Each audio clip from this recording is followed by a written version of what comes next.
Welcome back to the MLS Net Boys podcast. I'm your host, Chase, welcoming the newest member of the podcast, producer Isaac, to the show.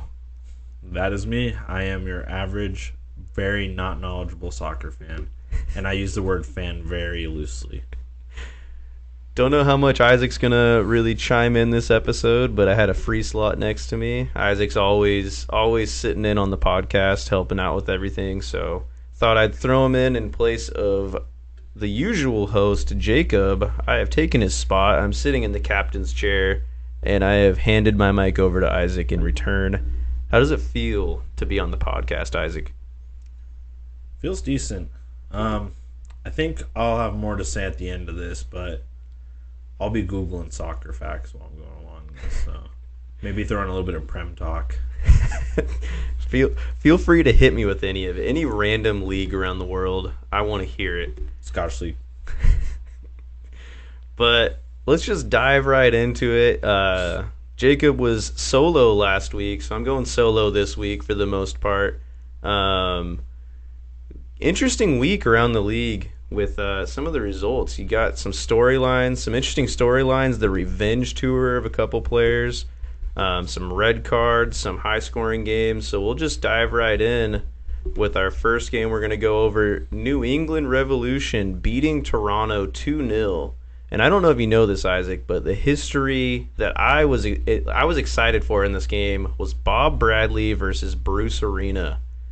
Bob Bradley used to be Bruce Arena's assistant, like back in like the 80s. Right. Followed him everywhere. Followed him through, like, I think that he's assistant coach at like the college level. Followed him at like DC United, then all the way into like the national team, and then has since kind of went on to do his own thing. So fun clash watching two coaches that have been around for a long time finally meet up and play a game against each other. And in the end, experience wins with Bruce Arena's side taking down Toronto 2-0. Bobby Wood pulling a goal out early in the game. Jones coming up in the end. But don't know if the scoreline was necessarily indicative of how the game went. Toronto had 20 shots, 53% possession. But yeah, it just looks like Toronto's, not the result they wanted, but they're starting to find something. They got CJ Sapong up top now, letting the Italians kind of run down the sides. Not the result they wanted, but, can't win all. Moving on to our next game, we had Cincinnati versus DC United. Lucci Acosta against his old team scores a banger in the 59th minute. Going back, well, I guess not going back. He played at home against his old team, but helping his team to a 2-1 victory. DC United not looking too hot. Really only pulling a goal out in the 90th minute from Taxi Fontas. I'm kind of torn on this DC team because I like what they're building from week to week. I see Benteke. I know you know Benteke. You probably balled out with that guy on FIFA before. I did a few years ago. But, I like what they're building with him, but still just same old DC.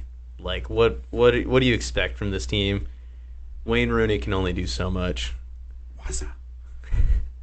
Next game was one of the games that Jacob and I actually predicted. It was San Jose versus LAFC. Let me pull up our match predictions to refresh my memory because I know I got this one wrong. I predicted a 3-1 LAFC win with a Jeremy Abobasi consolation goal. Jacob nailed this score spot on. 2-1. San Jose toppling LAFC. Some tired legs coming in after their clash with Philadelphia in the middle of the week. Good on San Jose, though. You got to capitalize when you get these opportunities against the big guys. You don't really get an opportunity to topple a team like LAFC very often. They come up. Christian Espinoza, probably one of the most underrated players in the league, pulls 2 goals out of the bag and sneaks a win off the big guys here. But Decent. Good on them. Good on them. LAFC still using a pretty strong lineup in this game as well. But like I said, they had a game in the middle of the week, so can't expect too much out of it. I was completely wrong with my prediction. Jeremy Abobasi didn't even get a goal, so Shame on me. Jacob takes the lead even further in our score prediction. Next game we got Inter Miami versus Atlanta United. Yet another revenge tour storyline here. Josef Martinez against his old team pulls 2 goals out of the bag to guide his new team to victory. He hadn't scored a goal for Miami yet in the season. And then he gets a penalty in the 59th minute, buries it, scores another just typical Josef Martinez goal, like throwing his body at the ball in the 75th, giving them the 2-0 lead. Andrew Gutman pulling a goal out in the 92nd minute, consolation goal. Next game, New York Red Bulls versus Philadelphia. Philadelphia bouncing back after that humiliating loss to LAFC in the middle of the week and just going back to what Philly does best, just grinding out results. Grinded out a 1-0 win against New York in New York with a 31st minute Gazdag penalty. Didn't even necessarily look like the better team in this game. 17 shots for New York versus Philly's 3. So not a good look for them, but these are the games you got to win if you want to be a championship team. You got to grind out results, and that's exactly what Philly did. Next up, we have Montreal versus Orlando City. I'm going to be honest, I didn't watch any of this game. I was had a really busy weekend moving to our new apartment.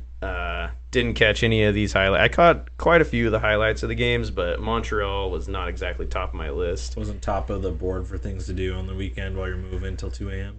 Not exactly, man. And Montreal has just been so underwhelming this season. Like, I saw the result and I was excited for them because I want them to do well, but I just wasn't super stoked on this. But good on Montreal, finally putting some form together after such a terrible start to the season. It only took them like a third of the year to finally pull something out.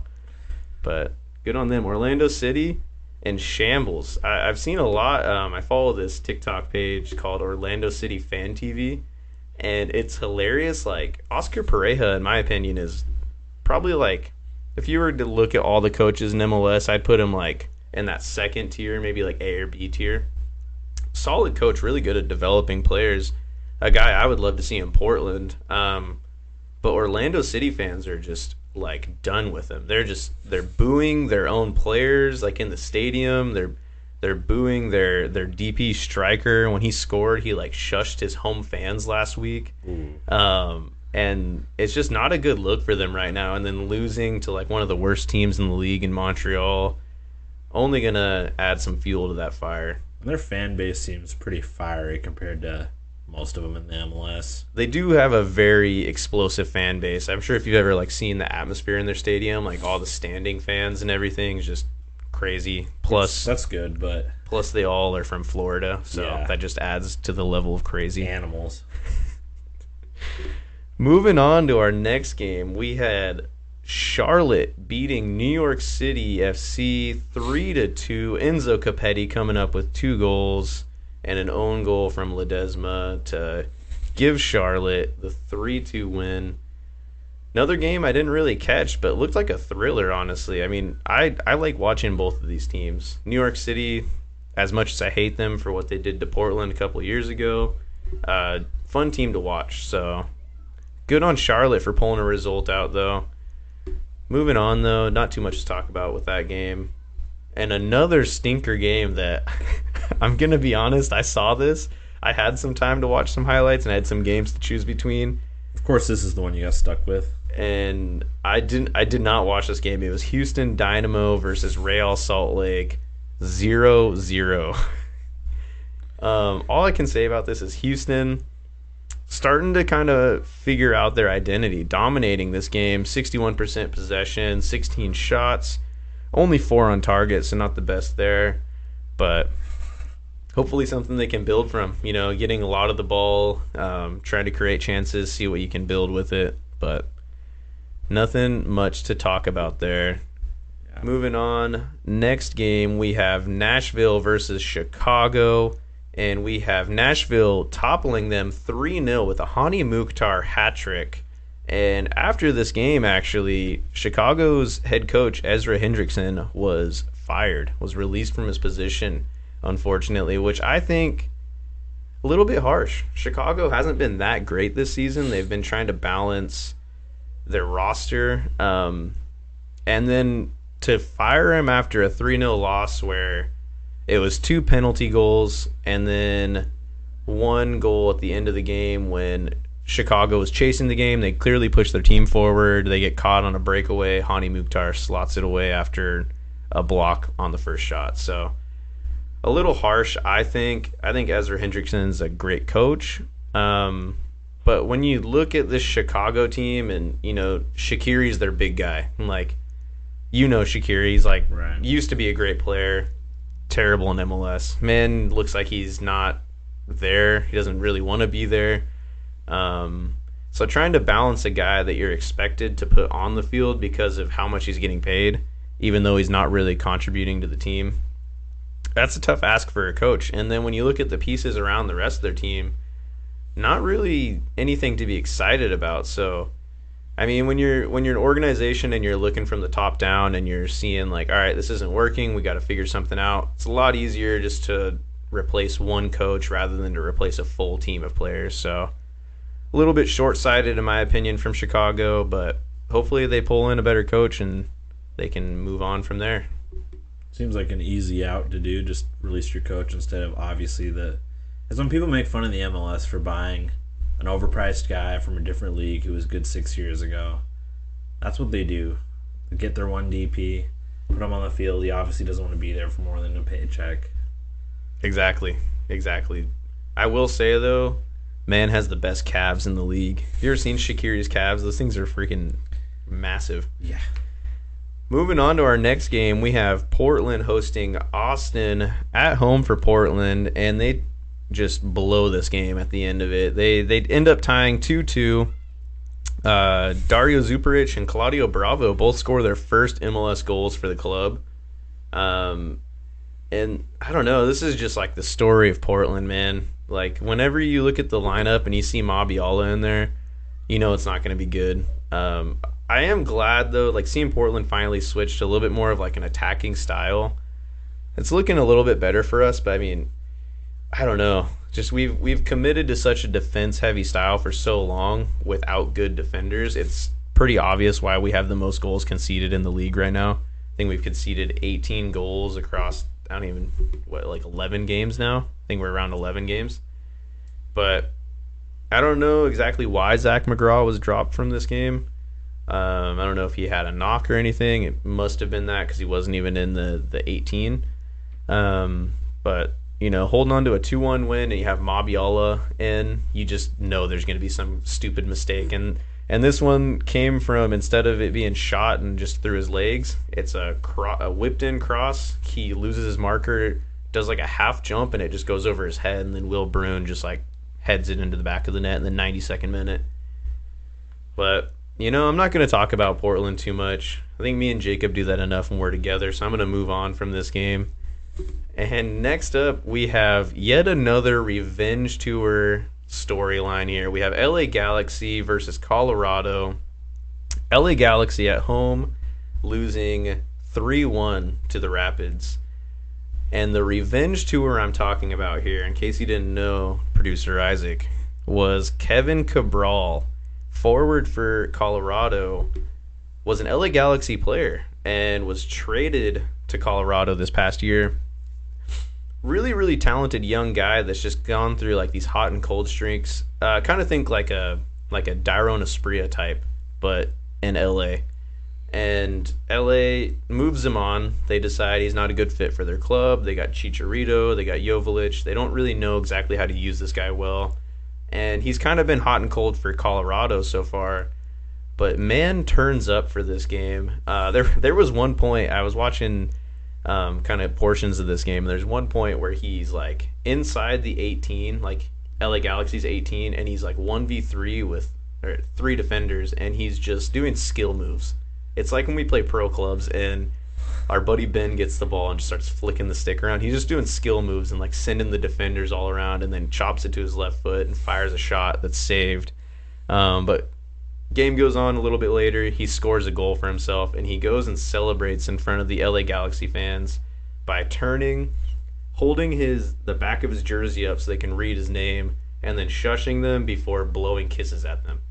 So, just a little bit disrespectful. A little bit disrespectful, but I don't think many LA Galaxy fans can really blame him right now because a lot of LA Galaxy fan groups are protesting and not going to games. So a little anticlimactic doing that to a half-empty stadium.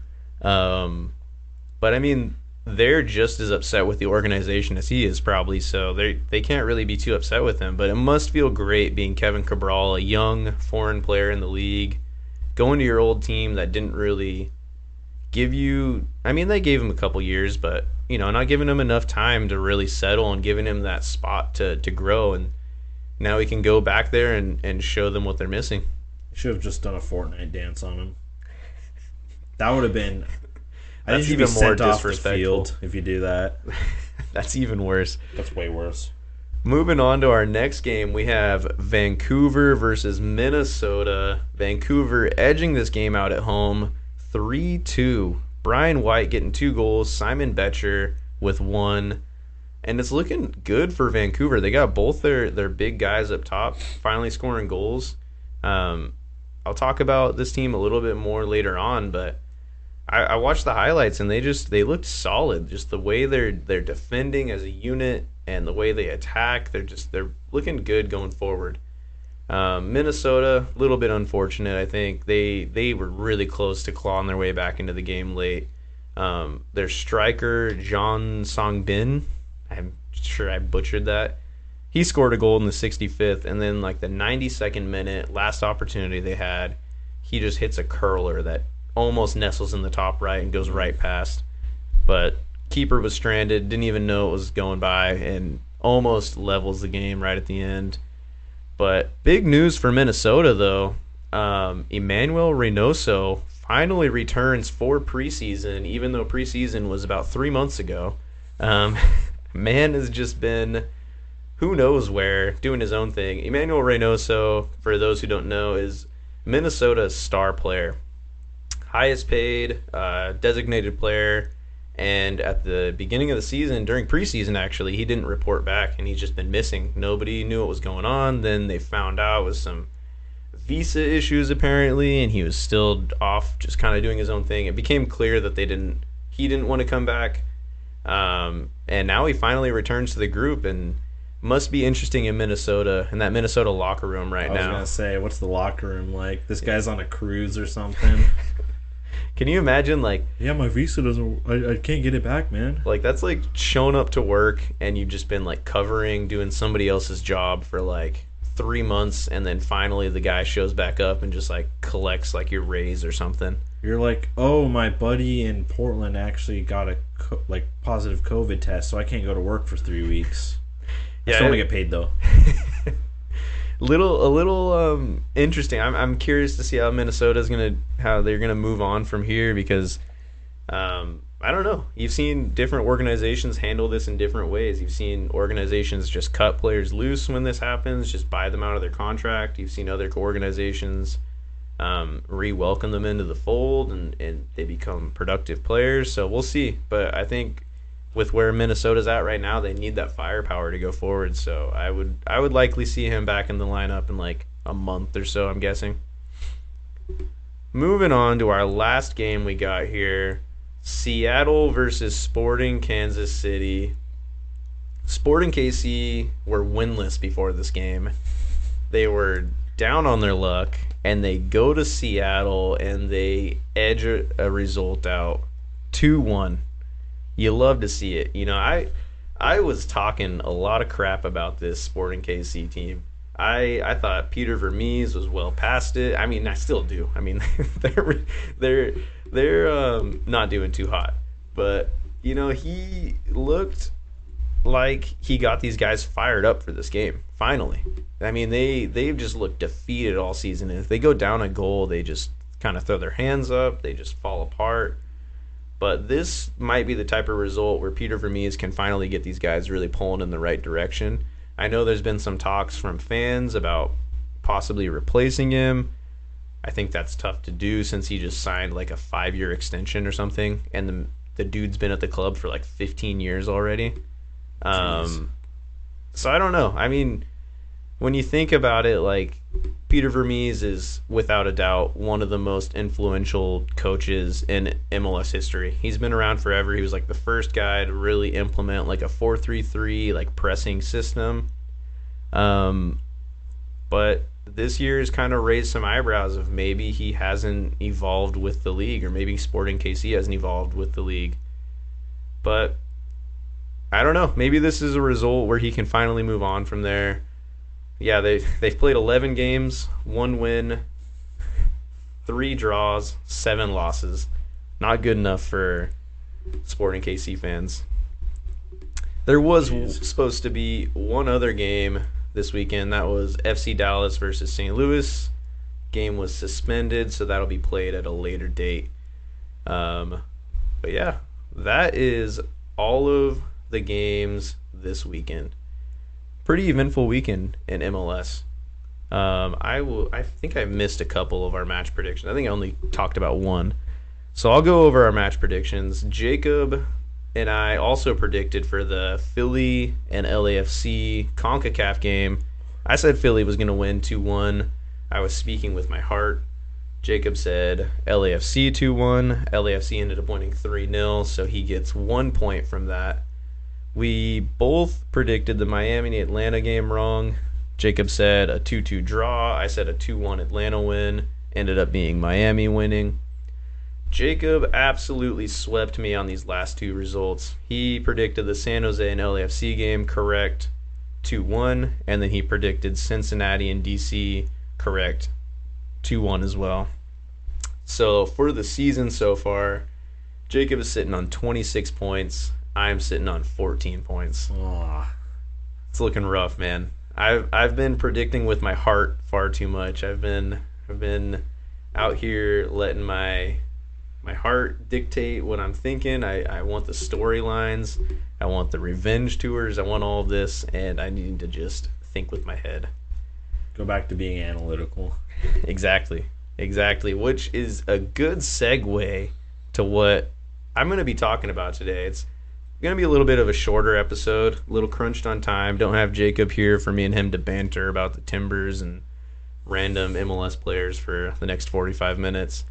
But I wanted to dive a little bit into some interesting statistics and some observations I've kind of come across recently. I was reading this great article from this website called American Soccer Analysis, and they put a tier list together of every MLS team and their ranking based on their use of analytics. So the way they ranked these were they went across each team, they looked at their analytics department, if they were even listed as an analytics department, if they had any employees, and they gave them a ranking based on that. So that essentially means if on the club's website, the employee directory, if they have anybody listed, and then also how well they utilize analytics. So this could be used in a number of ways. Recruitment of players. This could be used in preparation for matches. But the emphasis is usually on recruitment of players. This is kind of like for anybody who's watched Moneyball. It's really similar to that. So kind of looking at like statistics and numbers and not just doing the eye test when you're watching players. So they put together a handful of tiers. I'm sad to say that the Timbers were in the bottom tier. We do not have anybody listed in our analytics department. We don't have any Probably analytics. just like a Ouija board or something. So I'll probably pick players. there's a handful of teams in the bottom, and it's a little misleading because it's not necessarily saying that those teams don't use analytics. It just means that they most likely are using like a third party, like they're shipping it out to other team or not other teams, other like third party companies that do the analytics for them. But that's not necessarily as personalized to your team. So they had the bottom tier. The second to bottom tier was teams that have one analytics employee listed, and that's it. And there's about 6 teams. Then they do the second to top tier, and this is where a good portion of the teams land, and this is where they have at least an analytics department listed. So they have at least 2 or more employees. And then there's a top tier that only has one team in it, and that is the Colorado Rapids. And the reason they're ranked number 1, interesting enough, is because they hired Fran Taylor as their general manager. So they hired slash sporting director. They hired a person with an analytics background to oversee all of their soccer operations. So that is why they reached the top rank. But I don't want to talk about Colorado Rapids today. There's a couple teams I want to talk about. I want to talk about the Vancouver Whitecaps and San Jose Earthquakes. So these are 2 teams that fell into that second to the top tier. And the reason I want to talk about them is both of these teams have kind of quietly put together a good campaign so far this season. I'll kind of dive into that a little bit more. But real quick, I want to talk about their analytics department and what that necessarily means for them. So San Jose, they have, I think, officially 3 analytics members. And you can see, because they've recently hired them, it's become a very recent change for them. And you can see the shift if you look at their form so far this season. So if you dive into San Jose, I was doing a little bit of research just because I'm a big statistics guy, and I just like to numbers guy. I like to just except for your predictions. Except for my predictions, that's where I let my mind go out the window and I let my heart run free. Your heart, not your brain. But looking at San Jose, so last year they placed 14th in the West. That was last place. They only had 34 points. They were on 8 wins, 11 draws, 15 losses. And then you look at San Jose this year, and they're in 4th place. They're already on 18 points, so over half of their point total last year in a third of the games. They have 5 wins, 3 draws, 3 losses. So you start to ask what's the big change for San Jose, and where did they find success, and why can't other teams make such drastic shifts like that? Well, San Jose last year, obviously, new head coach this year. They have Luchi Gonzalez, my front runner for coach of the year so far. He's absolutely turned this team around. But when you look at San Jose, they didn't have the full squad that they really needed last year. They didn't have all the pieces. They had just gotten Jeremy Ebobisse. He was still kind of slotting in. But when you look at the rest of their roster, it wasn't quite up to par. But with such a strong analytics background and the way they've started to build their club, you start to see the pieces that came in. Obviously, they've had Christian Espinoza for a while, who, like I said earlier, underrated player, and that's partially due to him not having the pieces around him he needed earlier in his career there to perform at the level he's at now. But when you start to look at the way they've developed their team, they've gotten people in that can do a job around the rest of the squad to allow Christian Espinoza to be more effective. They've gotten guys like Jonathan Mensah, solid center back who's come in and done a job, although I think he may have gotten injured earlier in the season. But San Jose now sitting in 4th place, 15 goals for, 14 against, so not the best goal difference, but they're 3rd on expected goals per 90. So do you know what expected goals is? And I feel like that's like a term I say all the time. XG, and nobody truly knows what like XG is. I'm vaguely familiar, but I don't have I feel like you surprise me with this sometimes. So XG is a term used for expected goals, and this is a good way of analyzing players and teams. When you refer to XG, essentially what you're saying is they have created a chance where they took a shot and they have an expected goal outcome of whatever. And so this was created through a database where they analyze shots from all different, points on the field. And, if there was a shot from this spot and they recorded it 10 different times and it was scored 9 times out of 10, the XG for that spot would be 0.9. Right. So when you look at San Jose, and they're sitting on 3rd in XG right now per 90, it's showing that they're creating really, really good overall chances. And it's kind of interesting because when you look at them last season, not scoring very many goals, really, really low. It's interesting to see the shift, but it all comes down to Luchi Gonzalez's system. So he's got them playing a way more ball dominant system. They've started to create more chances. They've started to utilize Christian Espinoza way more. Jeremy Abobasi is lurking in the box, utilizing that space to find headers and whatnot. And then you look at not even just per 90. So they're third per 90 right now. So that means every 90 minutes they're putting up however much XG, and they're third best at that. But when you look overall, they're sitting at second XG overall, created across all of their games. So it's kind of interesting because they may be sitting fourth, but when you think about high-scoring teams, you don't think about San Jose. You think about the LAFCs, you think about the New Englands, the Cincinnatis, St. Louis. But San Jose is quietly putting together far better chances than these teams. They just haven't started finishing them. So I think this is interesting. It's just interesting to look at because you're kind of seeing this sleeper team arise that nobody's thinking about, and I think is going to catch a lot of teams by surprise later in the season when these chances start to turn. Because that's the thing with XG is it's a very good determinant of a team that is going to kind of explode, right? If they're getting really high XG and they're underperforming it, so if they're expected to score 18 goals by now, but they've only scored 14, pretty soon they're going to start to convert those chances, and their points are going to go way over the top. That's why you've seen with teams like Austin, last year they way overperformed XG. Now this season, they're way below it because last year they were scoring chances they shouldn't have, and now they're kind of leveled out a little bit. Fall back to earth. They've kind of fallen back to earth.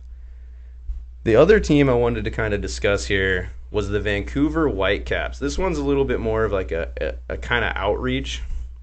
I'd say a little bit of left field shouts. San Jose, a little bit higher up the table. They've pulled off some bigger victories like against LAFC, so people are kind of looking at them a little bit more. But I kind of want to make my case here for why I think Vancouver is going to be driving themselves up the table and why I think they're going to be in probably a home playoff spot by the end of the season. Nobody I don't think would have predicted that at the beginning of the season. But when you look at Vancouver, currently sitting in 7th place, they are on 14 points, 3 wins, 5 draws, 2 losses. So a lot of draws there, giving up some points. Last year, they finished 9th place with 34 points total, and they were on, that's not correct, not 34 points. They had 12 wins, 7 draws, 15 losses. So Vancouver,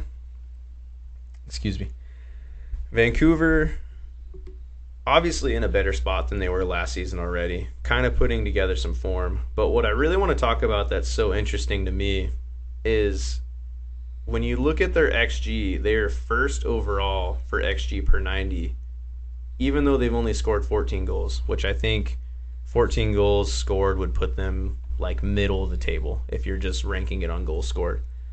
But the XG to me is proving that Vancouver is putting themselves in amazing goal scoring positions. They just haven't been able to finish. And that's why earlier when I was talking about their game, Brian White and Simon Betcher scoring goals is a really good sign for this team. They're first in XG per 90 and they're fourth in XG overall.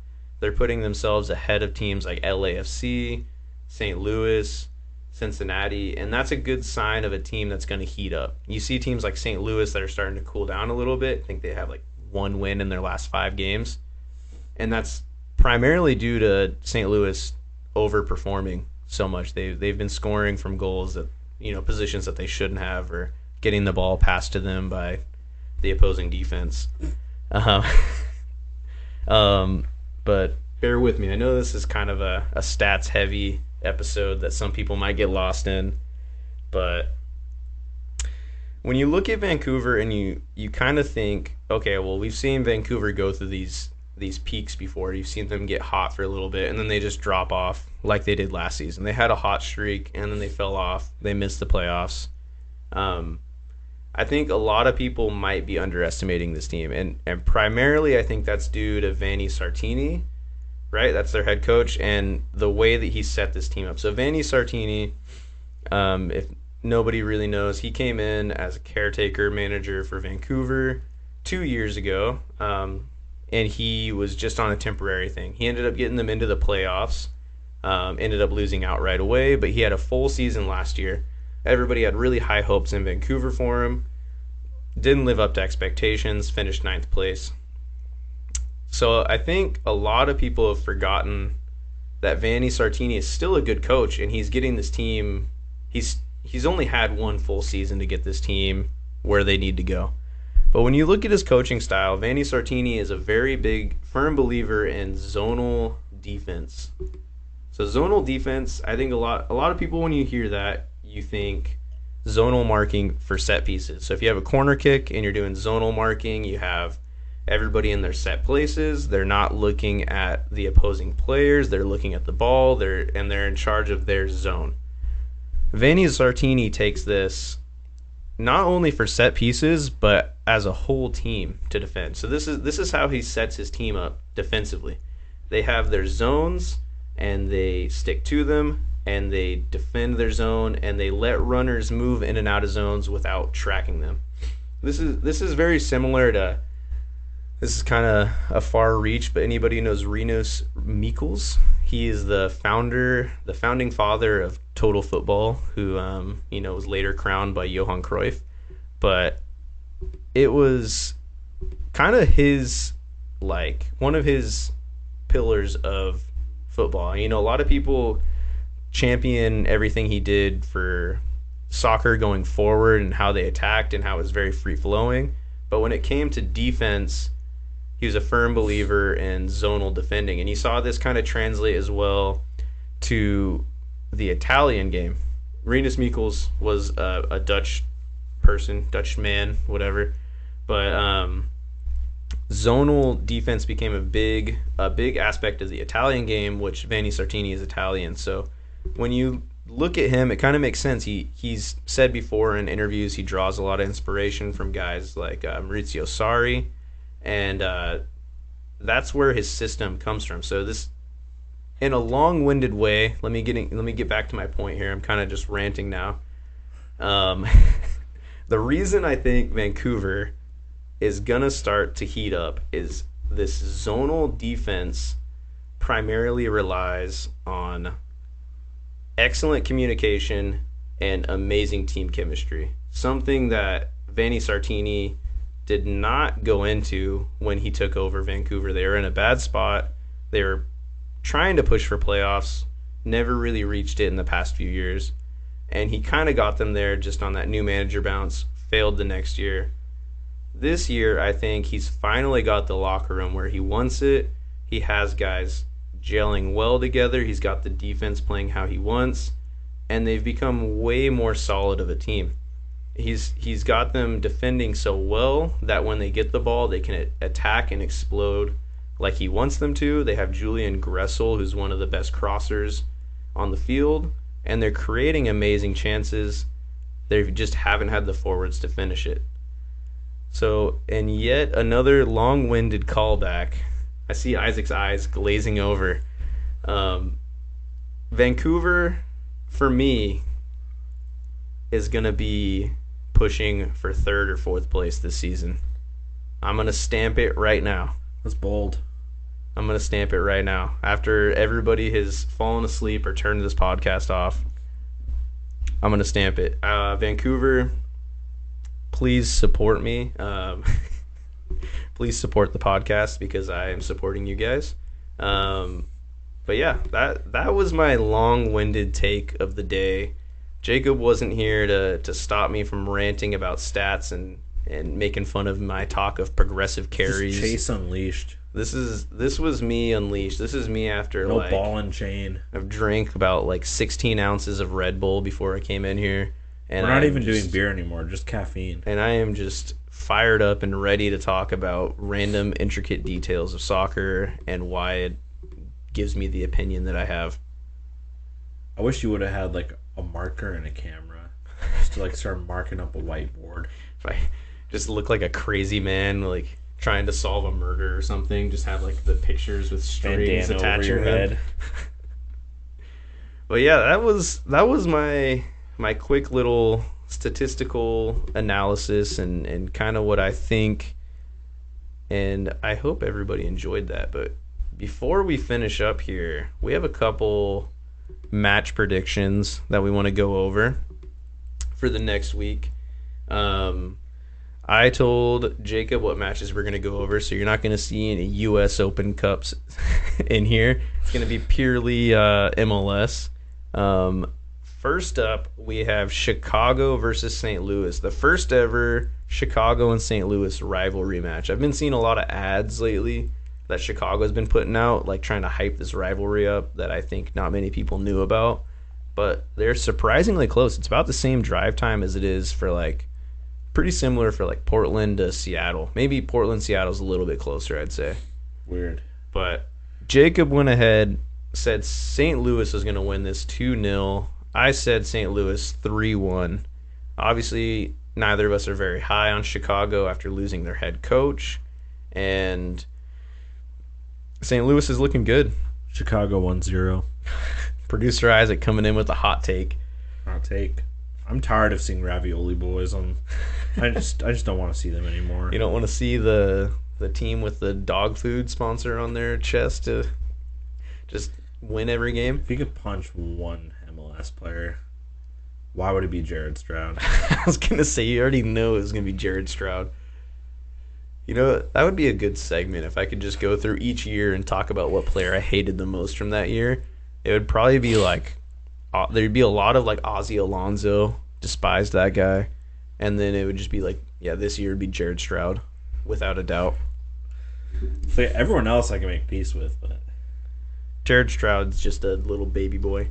Anyways, moving on, we have our next game, and we have Austin hosting Dallas. Jacob went with a FC Dallas 2-1 win. I went with a 1-1 tie. I think Austin, even though they've been in bad form, I think they're going to fire themselves up for a rivalry match like this, and they're hosting, so I could see them packing out the stadium and pulling a draw. Not getting a victory, just getting a draw. You got any hot takes for this one, Isaac? draw. All right, moving on to our final game, and we have the LA Galaxy versus San Jose Earthquakes. Jacob going with a 2-2 draw. I absolutely disagree. I'm going with a 3-0 San Jose thrashing.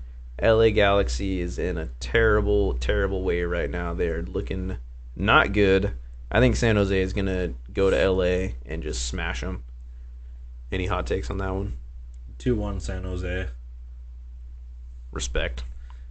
I got some ground to make up here in the predictions, so I'm hoping these come out well for me. But yeah, that kind of wraps it up for today's episode. Little weird doing this by myself. I mean, you were here with me, but Yeah, what the heck, man? other than like the random is like I'd look up when I was talking stats and you're just like give me the Appalachian stare, just like just sitting there, just like Well, to be not a honest, thought in those eyes. I was starting to Google it. I wanted to see a picture of what you were talking about.